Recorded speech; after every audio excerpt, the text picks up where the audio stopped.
Podcast Depok nih. Assalamualaikum teman-teman, podcast Depok kembali bisa menyapa kita semuanya ya di kesempatan kali ini. Dan kita akan ngobrolin tentang isu yang lagi hot, tentang isu kecurangan pemilu nih. Dan peta politik terbaru itu kira-kira seperti apa. Dan di studio sudah hadir Pak Cahya. Pak Cahya ini seorang wartawan senior, ex di Kompas dan sekarang mengelola di topinya ya, Freedom News. Kemudian ada Om Buse, beliau pakar di bidang IT yang nanti kita akan banyak ngobrolin tentang sebenarnya kisruh penghitungan suara, sirkap dan lain sebagainya itu seperti apa. Nah mungkin bisa langsung aja kira-kira gimana sih Om Buse itu.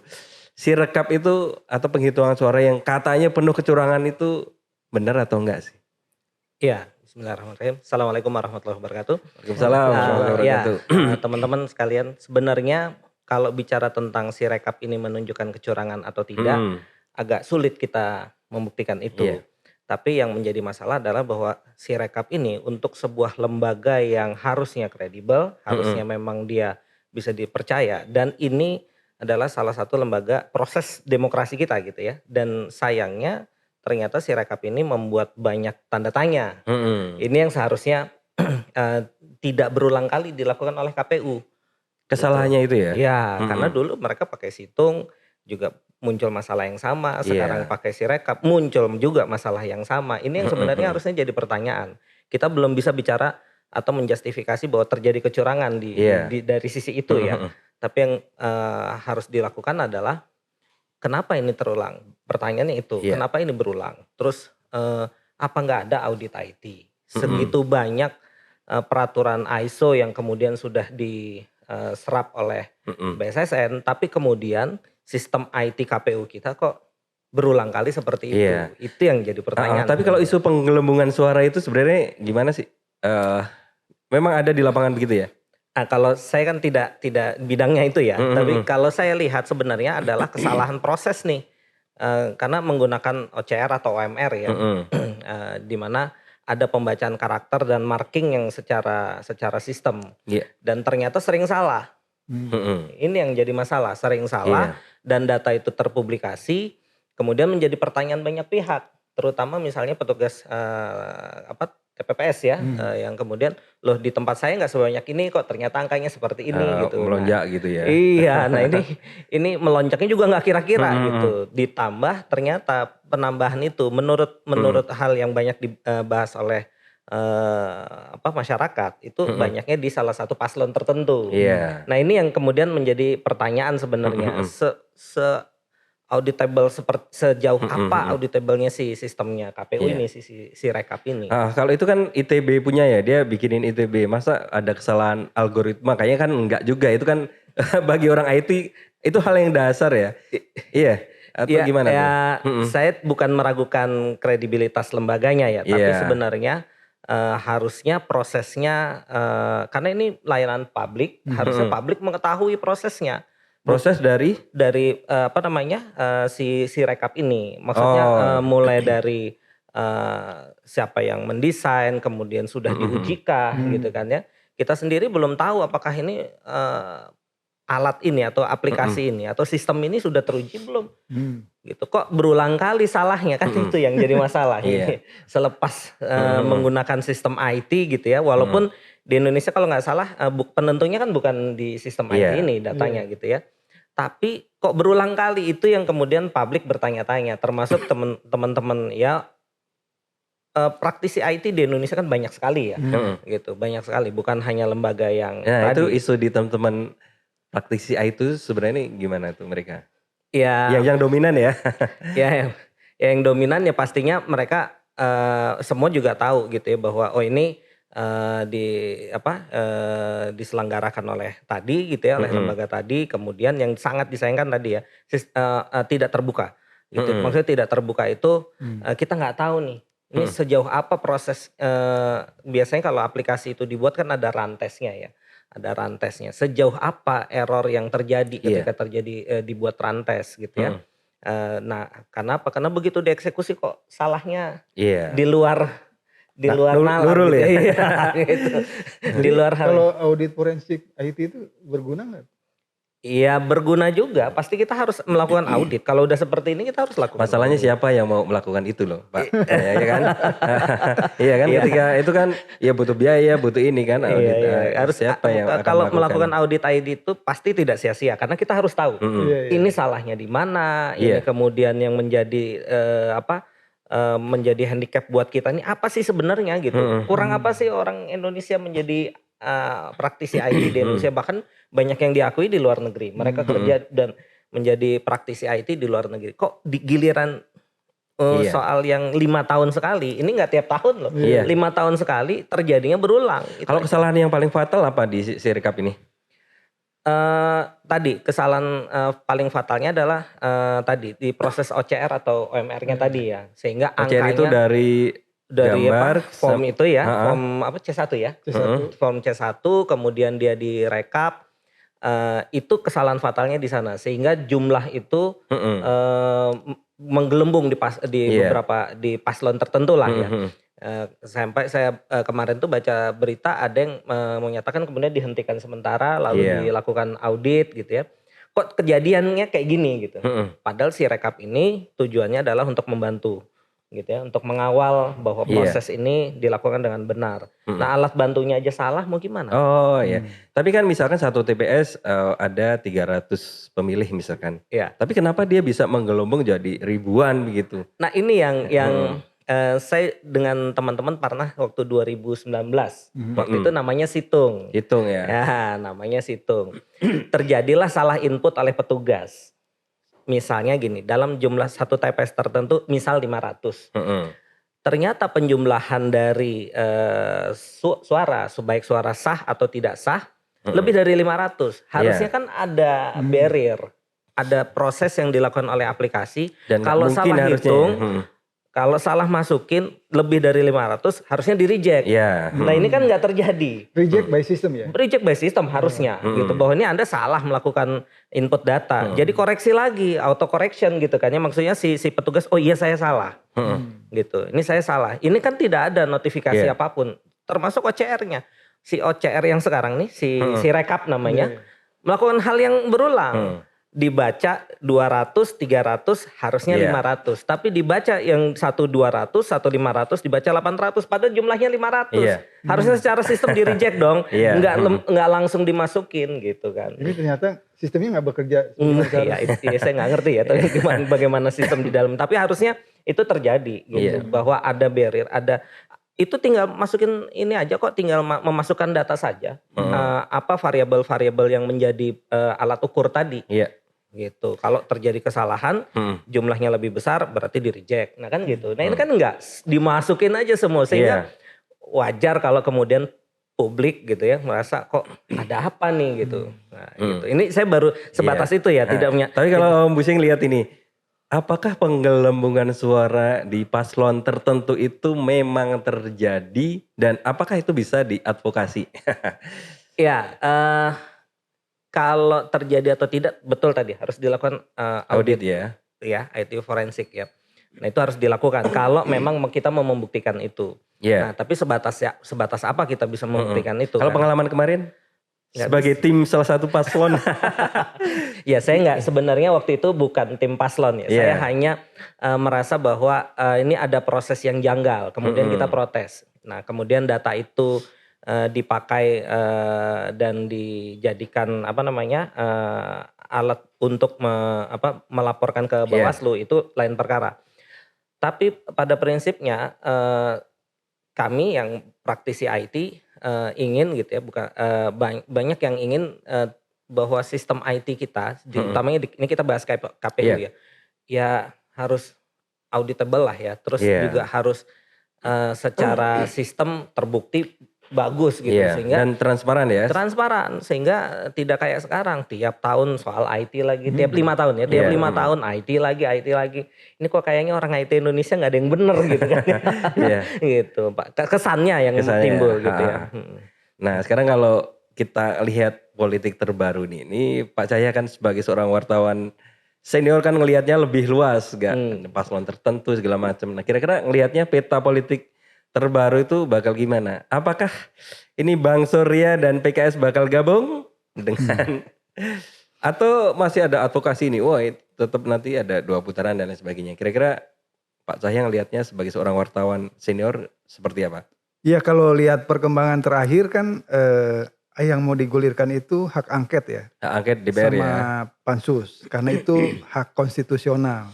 Kalau lihat dari berbagai pemberitaan kan partai-partai politik yang tergabung di koalisi perubahan yang mendukung paslon 01 dan juga paslon 03 sudah sepakat untuk Menggulirkan hak angket itu.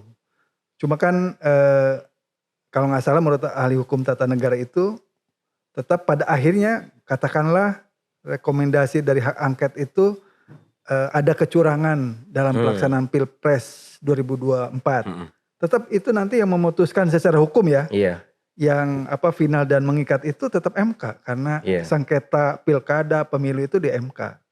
Tetap ke MK ujungnya gitu. Cuma kan kalau ini hasil dari DPR, ini kan legal standingnya lebih kuat. Ini lembaga, bukan partai, bukan partai pendukung 01 atau 03, tapi DPR. DPR ya. Nah lalu orang kan ngitung-ngitung kan berapa jumlahnya, kemungkinan nanti kan bakal voting lah kelihatannya ya.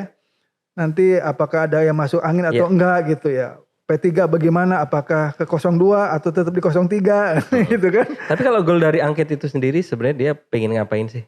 Yang mempertanyakan kan? Itu interpelasi. Nanti kalau interpelasi atau pansus maksud saya. Pansus itu kalau pansus lebih lama jangkanya. Jadi kalau kita bekerja dengan waktu, ini kan KPU ini harus sudah mengumumkan paling lambat hasil pemilu. Dan hasil Pilpres itu tanggal 30 Maret. 30 Maret. Nah, ini hak angket ini harus masuk ya. Dilakukan diputuskan sebelum tanggal 30 itu. Jadi berkejaran dengan waktu. Nah, kalau pansus itu lebih panjang, tapi kita ada pendidikan politik. Jadi semua pihak yang diduga terlibat dalam dugaan kecurangan Pilpres 2024 akan dipanggil oleh DPR, oleh panitia khusus itu, dimintain ini dan ini secara terbuka gitu. Ya, itu kira-kira yang nanti mau dipanggil itu apa? KPU, Bawaslu, atau pemerintah bahkan? Kalau ini kan kalau pansus semua pihak, baik dari misalnya katakanlah ada dugaan lurah diintimidasi atau diarahkan nanti ke Mendagri misalnya dipanggil Mendagri.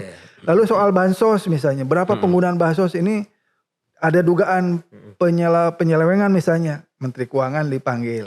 Atau misalnya ini desain politik tuh sudah dirancang sedemikian rupa misalnya di sebuah level gitu. Nanti pihak-pihak tertentu masyarakat sipil ya maksud saya dipanggil juga misalnya yang ini yang lagi rame kan soal Dirty Vote ya, film dokumenter itu bisa aja karena di situ kan ahli hukum tata negara juga, ada Bivitri, ada Mas Uceng, ada Fahmi itu yang dosen dari Andalas itu, jadi mereka-mereka yang berkepentingan atau mungkin ahli hukum tata negara Yusril Iza Mahendra dari paslon 02 juga bisa dipanggil oleh pansus nanti. Itu kalau Pak Yahya ngelihatnya apakah nanti itu bisa benar-benar goal atau hanya sebatas ini adalah pendidikan politik yang pencerahan itu tetap harus ada. Kira-kira goalnya bakal bisa terjadi nggak? Misalkan nanti ada pemilihan ulang atau 2 putaran, kemungkinan itu? Ya golnya bisa diskualifikasi. Kalau ketahuan curang bisa diskualifikasi paslon 02 kalau terbukti curang ya. Terbukti curang ya. Bisa juga nanti pemilunya 2 putaran kedua gitu.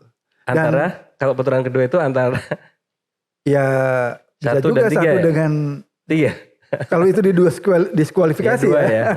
1 dengan 3. Tapi gitu. itu kira-kira memungkinkan nggak ya? Kalau kemarin tadi ya kayak advokasi itu zaman Prabowo di 2014 kan.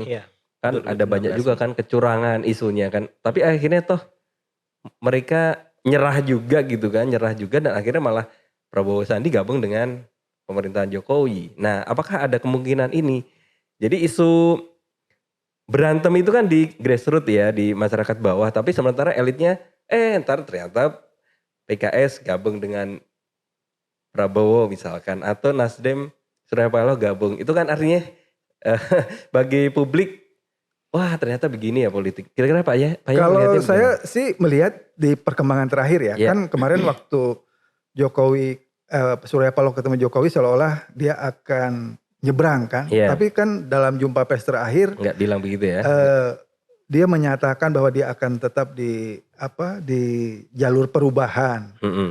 Nah, dilihat dulu ininya proses politik di DPR-nya, hak angket, pansus dan segala macam gitu. Nah, jadi memang dalam politik itu bukan segala kemungkinan bisa terjadi ya. Cuma proses politiknya jalan dulu gitu. Karena ini hak konstitusional kan. Pak Surya Paloh sendiri yang mengatakan bahwa hak angket itu adalah hak konstitusionalnya anggota DPR gitu. Gitu. Dan itu udah resmi digulirkan belum ya? Atau masih proses? Kalau secara resmi di DPR-nya sih belum. Belum ya. Jadi baru wacana politik ya. Menurut saya sih itu bagus karena untuk mengkanalisasi. Ini kan di luaran orang banyak yang marah sebenarnya. Ini kemarahan-kemarahan ini kalau misalnya tidak disalurkan di kanal resmi di DPR, ini kan jadi tidak ada pelampiasannya itu orang-orang di luar itu. Dan ada kemungkinan kerusuhan kayak kemarin ya. Sebenarnya ini untuk meredam kerusuhan yang orang-orang marah gitu yang di luar parlemen ini gitu. Sebenarnya ada positifnya itu kalau DPR segera memproses hak angket itu. Gitu. Dan ini di sini kan yang sebagai partai yang punya kursi terbanyak ya sekarang dan mungkin juga hasil pemilu tahun ini PDIP ini menentukan juga gitu untuk bersama parpol-parpol yang tergabung dalam koalisi perubahan gitu. Tapi kan kayaknya di media galak bener ya ini PDIP. Tapi ya bener gak? Jangan-jangan dia, kong kali kong sama Prabowo. Ya, kira-kira kalau Pak Cahya ngelihatnya seperti apa? Enggak, saya kira ya. Cuma kan memang gini. Lawan politik tetap ya? Kalau di politik ini kan ada tersandra ya secara hukum. Orang per orang, elit politik atau partai ya. Atau pimpinan partai. Nah sehingga banyak orang menduga ya di luaran, wah kelihatannya nggak terlalu call tinggi nih Ibu Mega gitu. Mungkin itu ada hal-hal yang dia pertimbangkan. Kalau dia terlalu call tinggi, ini kasus-kasus hukum yang menjerat elitnya itu, jumlah elitnya itu akan dikerjain juga oleh misalnya Pak Jokowi gitu kan gitu. Jadi bahaya juga bagi mereka. Makanya dia menggandeng paslon 01 untuk ini menggugat tentang dugaan kecurangan Pilpres ini gitu. Kemarin kalau kita baca media itu kan Sultan Hamengkubuwono ya diminta untuk menjembatani ini antara pertemuan antara Jokowi dan Megawati. Itu sebenarnya seperti apa kejadiannya? Nah sebenarnya inti dari pertemuan Jokowi dengan Surya Paloh itu juga meminta Pak Surya Paloh menjadi jembatan jembatan untuk bisa Pak Jokowi bisa bertemu dengan Ibu Mega karena sampai saat ini belum ya? Belum, dengan Sultan mentok dan saya sih memperkirakan nggak mungkin juga. Nggak mungkin juga ya? Kita tahu lah karakter Ibu Mega kan dengan Pak SBY aja lama sampai gitu ya sampai sekarang apalagi dengan Pak Jokowi yang merasa Pak Jokowi ini selama 9 tahun di backup habis-habisan oleh PDIP tiba-tiba di ujung seperti ini kira-kira gitu.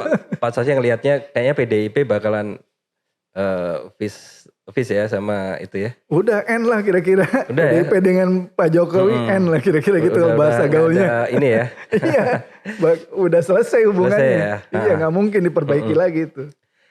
Kita kembali ke IT lagi nih. Kira-kira kalau di teman-teman praktisi IT itu ada gerakan nggak sih untuk advokasi atau pendidikan, bukan pendidikan politik ya, pendidikan IT ke warganet gitu? Iya, sebenarnya tadi saya mengutip perkataannya Cahya tadi ya soal kanalisasi. Ini marahnya warganet itu harus disalurkan memang. Nah, itu juga yang harus dibantu dijelaskan. Nah, memang beberapa orang aktivis yang kebetulan juga praktisi IT, rata-rata mereka kemudian mengedukasi. Ini masalahnya bukan di kecurangan data, gitu, tapi masalahnya adalah di abuse of power-nya, gitu. Ya, penyalahgunaan kekuasaan, bahwa ada proses yang diabaikan atau ada proses yang kemudian seolah-olah seperti diatur gitu ya. Nah itulah memang ranahnya kemudian menjadi ranahnya pakar hukum gitu ya. Kalau IT ini kan hanya membuktikan bahwa ada hal yang harus dikoreksi, harus ada yang diaudit gitu. Dan kenapa kok ini kejadiannya berulang? Apa nggak bisa diukur? Bahkan sampai pun kemudian menggunakan layanan yang berbasis perusahaan luar negeri ya, yang sekarang tuh yang ramai dibicarakan Alibaba Iya, gitu ya. yang di Singapura itu ya. Iya, nah ini memang sebenarnya secara konsep IT nggak salah gitu, nggak salah gitu. Jadi boleh-boleh saja menggunakan layanan cloud gitu ya, agar kemudian infrastruktur itu bebannya bisa dibagi, tidak hanya oleh punya KPU saja, tapi juga menggunakan layanan cloud-nya. Dan ini kalau kita koreksi misalnya, oh ini IP-nya di sini, nah ini agak panjang bicara teknisnya ya. Tapi kalau teman-teman di jaringan tuh bilangnya menyebutnya anycast, IP-nya IP tertentu, tapi lokasinya bisa di mana saja, bisa di mana saja, bisa di Singapura, bisa di Indonesia. Dan kalau saya cek dengan teman-teman, itu memang IP-nya adanya sebenarnya ada di data center atau pusat data yang ada di Indonesia. Karena Alibaba juga meletakkan server di Indonesia ya. Di DC. Ya, dia ada di Jakarta gitu, di Bekasi. Tapi bukan itu intinya sebenarnya. Intinya adalah bahwa sistem ini membuat masyarakat kemudian menjadi tidak percaya pada proses pemilu. Artinya kan yang tadi cloud tadi ya, kenapa harus di luar negeri gitu kan? Iya. Ternyata di BUMN kita punya kok. Nah, bisa gitu, Iya, tapi Telkom kenapa harus itu punya sana? kok, Berarti kan gitu. ada kecurigaan itu yang kemudian Iya. bisa muncul Nah, kan? itu yang memang jadi pertanyaan. Kita punya gitu BUMN di telco kita ya, Telkom lah ya paling besar. Itu punya layanan itu. Kenapa kemudian mengambil layanan yang basisnya luar? Nah, itu kalau dari praktisi IT kenapa itu? Ya mungkin dari sisi pricing mungkin ya, kemudian kenapa pilihannya ke sana ya. Gitu ya. Murah Tapi, gitu ya. Dianggap murah gitu ya.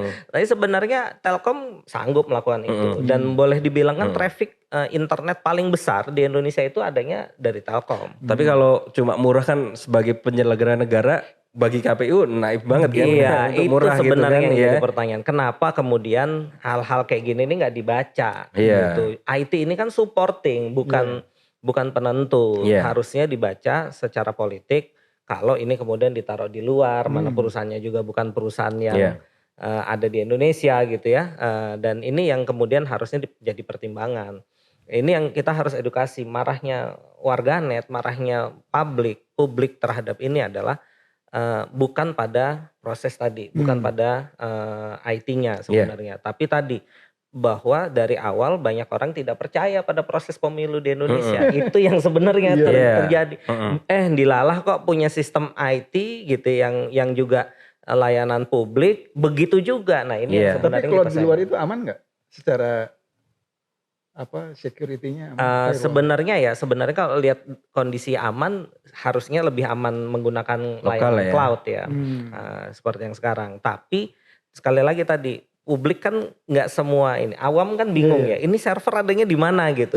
Walaupun sebenarnya secara teknis mungkin pihak Alibaba yang bisa menerangkannya, tapi harusnya itu kalau kita lihat secara teknis itu ada yang di data center di Indonesia gitu. Dia nggak di luar, walaupun IP-nya luar ya, gitu. IP-nya luar, tapi dia karena tadi ini satu IP yang sama bisa dilayani oleh beberapa server.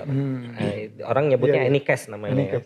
Nah ini yang harusnya diterangkan, dan KPU kan kayak nggak nerangin soal itu gitu ya. Begitu digugat oleh warganet gitu, diam aja dia nggak. Dan harusnya ada tim khusus ya, jubirnya ya. Iya, jubir IT-nya ngomong atau apa gitu. Prosesnya begini nggak tahu-tahu dimatikan, katanya ada proses audit, terus dimunculkan lagi, sehingga muncullah isu misalnya, oh ini dipindah servernya. Ya nggak semudah itu juga mindahin sistem besar ya, dengan data yang besar. Tapi tadi yang kami bolak-balik teman-teman di praktisi IT yang juga memantau prosesnya pemilu, kita sebenarnya berharap proses ini dilakukan terbuka, sehingga orang dari awal percaya bahwa pemilu ini benar. Tapi karena kondisinya begini ya, tadi udah sekalian aja dilanjutkan. Tapi gitu ya. keterbukaan yang untuk 5 tahun ke depan atau sekarang nih? Harusnya sekarang. Sekarang tetap ya. Tadi waktu 2019 ketika dilakukan pembuktian gitu ke MK atau mulai dari Bawaslu, buktiin data fisik dengan data IT itu kan prosesnya lama. Lama gitu. Mungkin pemilunya udah selesai, presiden yang terpilih sudah mau ganti, baru selesai itu merekap itu semua kan gitu.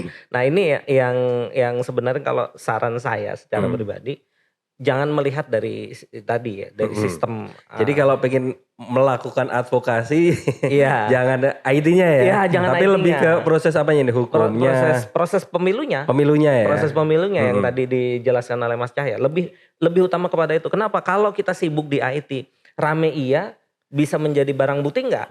Oh ya, itu pengalaman yang kemarin. tahun-tahun Iya, kemarin rame ya. aja, udah rame aja gitu ya, bahwa ini ada kesalahan situng lah, kesalahan si rekap lah, Iya. kesalahan ini, tapi nggak akan bisa jadi nggak Alat bunyi bukti lah ya, gitu ya, nggak iya. bisa jadi alat bukti. Alat gitu. bukti yang diterima oleh MK misalkan gitu ya. Iya, karena pasti berlindung pada yang menentukan kemenangan itu ada yang tabulasi Iya, manual. manual itu. ya. Iya, IT ini kan cuman begini. Tapi tadi anehnya kok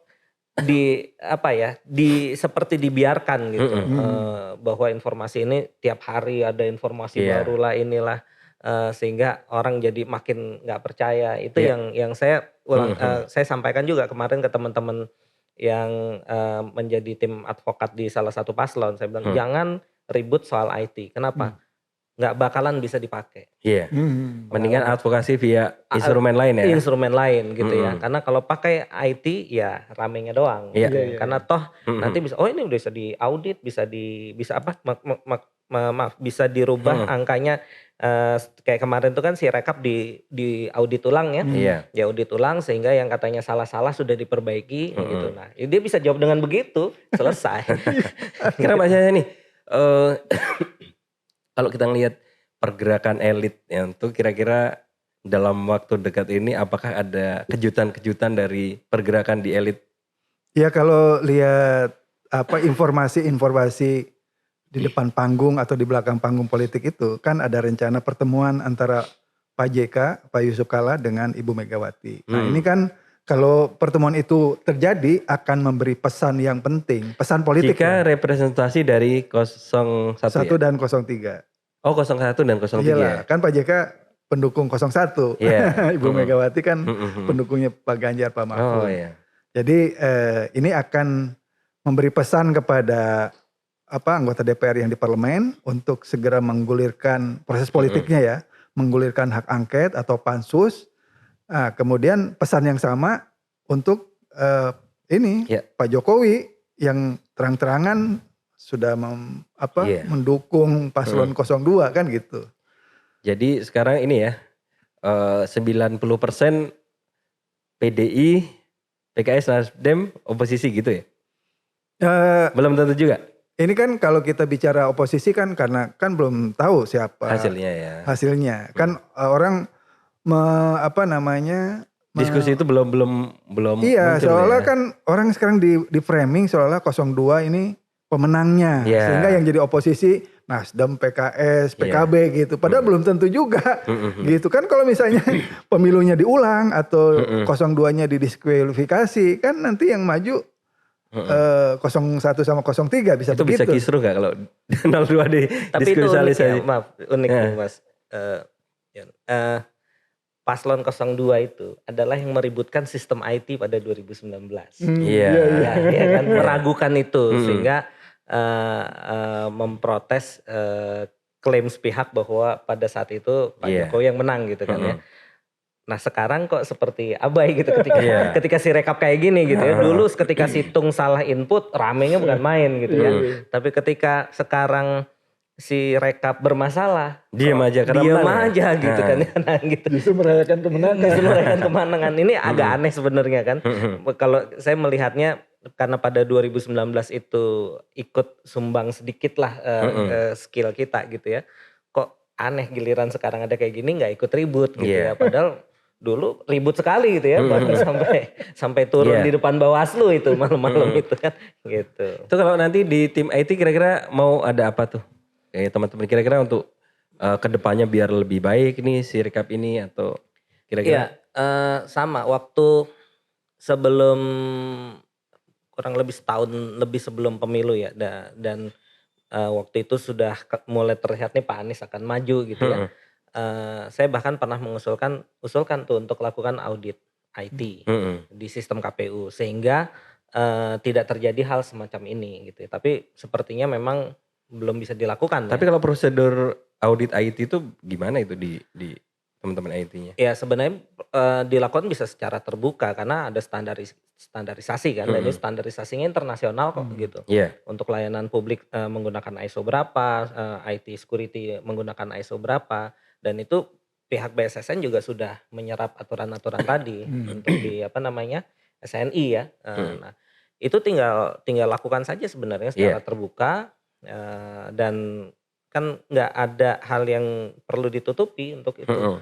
Itu tinggal lakukan saja audit. Nah, kita tunjuk kalau sekarang misalnya hanya salah satu kampus, ya kampus di Indonesia banyak kok yang kredibel gitu kan ya. Entah oleh beberapa kampus kemudian itu dipaparkan secara publik sehingga kalaupun tahun ini tidak berefek apa-apa, setidaknya buat 5 tahun lagi. 5 tahun ke depan ya bisa lebih baik gitu. dari sekarang ya. Baik. Sekarang nih Mas Cahya, kira-kira publik ya, netizen kira-kira sebagai seorang jurnalis senior atau himbauan kepada media kira-kira harus seperti apa? Ya kalau media sih menurut saya kalau ingin tetap dipercaya oleh audiens, oleh pemirsa, oleh pembaca, tetap harus bersikap objektif. Artinya kalau melihat ada fakta kecurangan itu harus diungkap. Tetap ya, Nah, diungkap jadi ya. nggak boleh lagi media bersikap partisan seperti tahun 2014 itu kan kelihatan sekali Dari partisannya media mainstream itu partisan semua ya. Iya. Nah itu sebenarnya kalau saya boleh menilai itu kesalahan yang akhirnya terkoreksi sekarang. Iya. Jadi apa yang didukung oleh media mainstream pada tahun 2014 ternyata yang didukungnya itu sekarang melakukan abuse of power tadi istilahnya. Sama ya. Mas Budi Setiawan. Gitu. Jadi sekarang itu justru media itu tetap harus menjadi watchdog.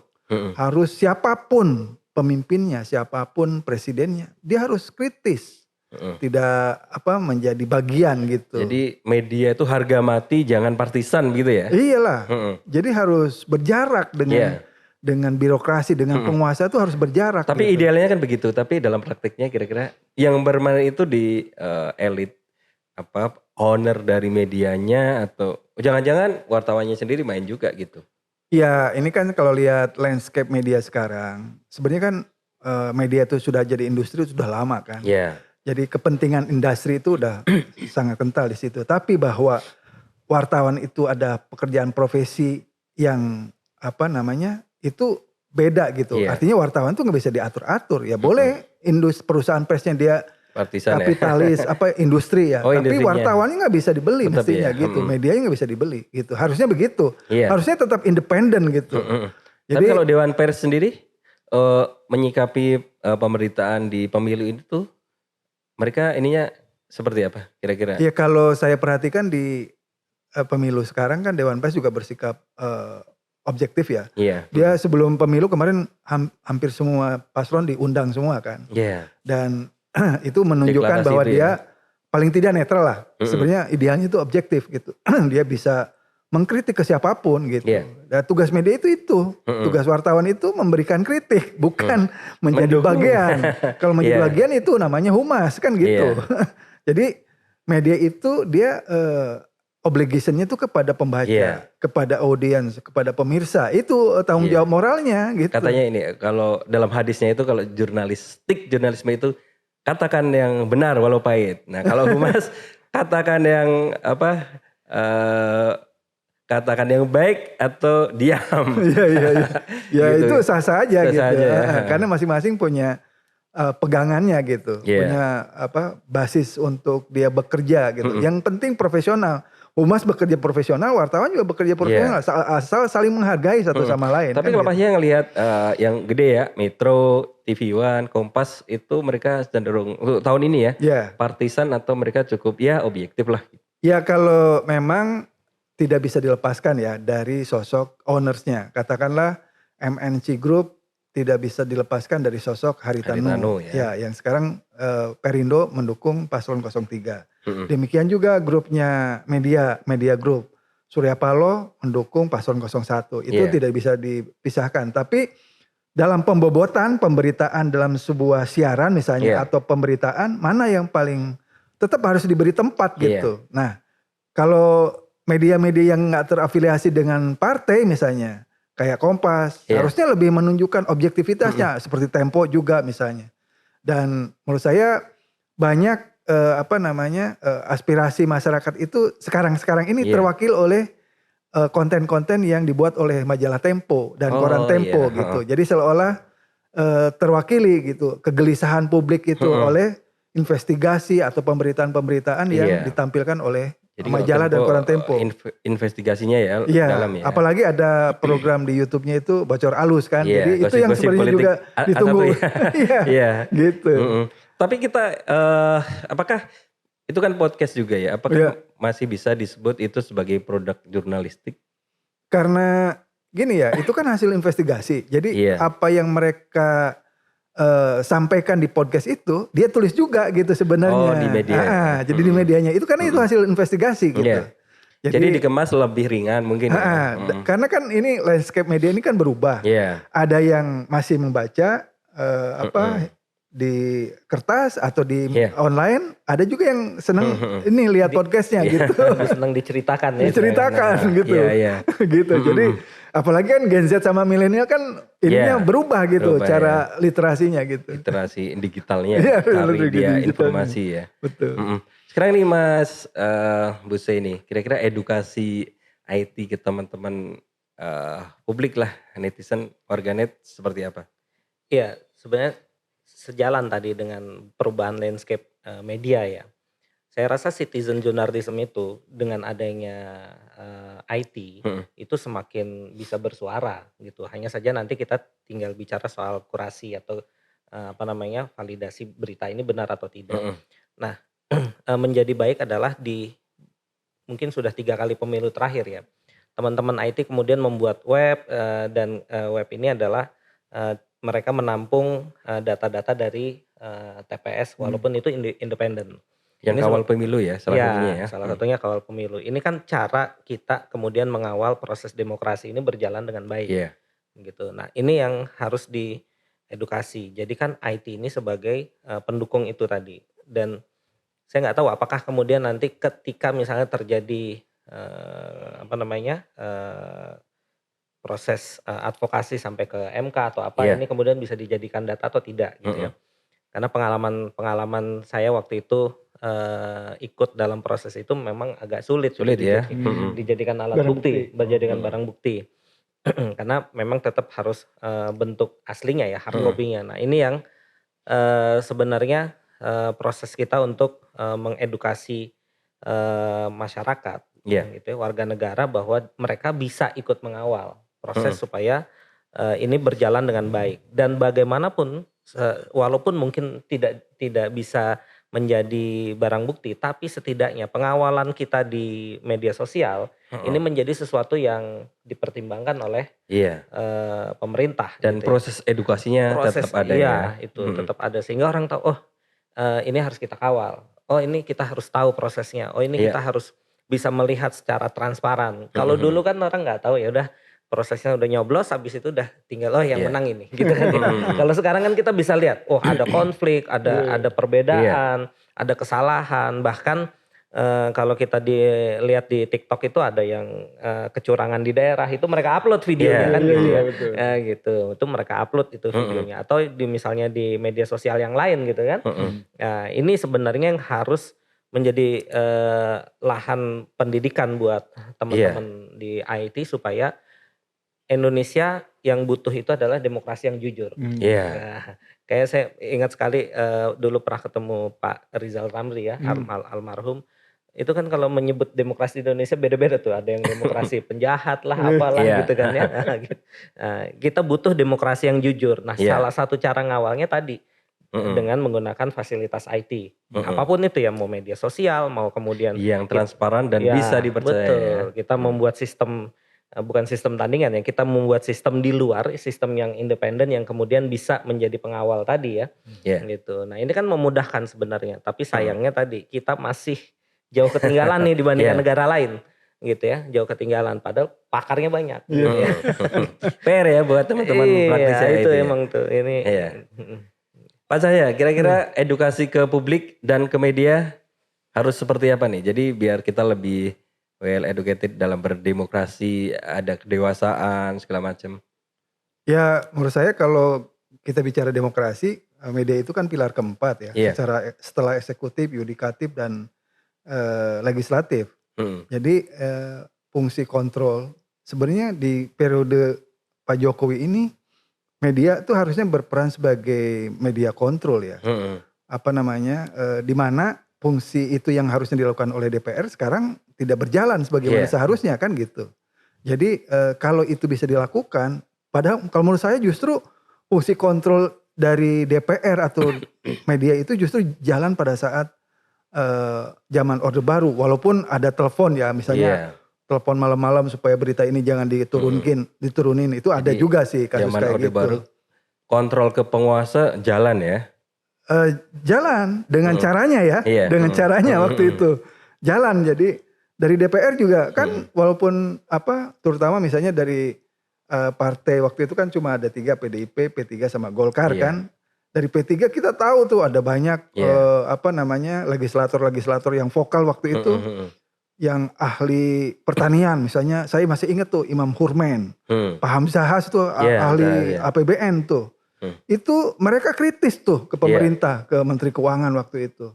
Nah ini di zaman sekarang nggak kelihatan tuh ada legislator yang dia mengkritisi secara konstruktif ya dan tajam mengkritik setiap APBN yang mau disodorkan oleh pemerintah untuk dijadikan undang-undang dia kritik.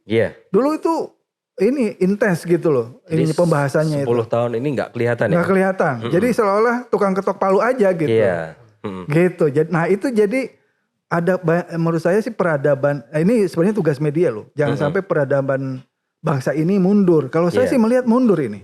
Jadi harusnya fungsi-fungsi pilar-pilar dalam demokrasi itu berjalan gitu. Sekarang ini kan lembaga hukum, yudikatifnya seolah menjadi bagian dari eksekutif, dari kekuasaan gitu. Apalagi legislatifnya. Nih kalau misalnya medianya juga dikooptasi juga repot kan gitu. Itu jadi concernnya itu aja sih. Jadi media tetap harus peran ya, punya peran lebih kritis lagi menjadi pengawas ya dari kekuasaan. Nah kira-kira begitu. Baik, udah banyak ya tadi yang udah kita bicarakan ya Om Buse tentang bagaimana advokasi IT yang kemungkinan-kemungkinannya bakal seperti apa. Kemudian tadi Pak Cahya sudah lebih banyak memberikan tentang bagaimana edukasi terhadap media dan publik ya tentunya. Terima kasih buat Om Buse dan Pak Cahya yang sudah berkenan hadir di podcast Depok kali ini. Semoga ini bermanfaat ya bagi publik dalam rangka pencerahan publik. Amin. Ya. Sekali lagi terima kasih atas kehadirannya. Suara Depok, podcast Depok.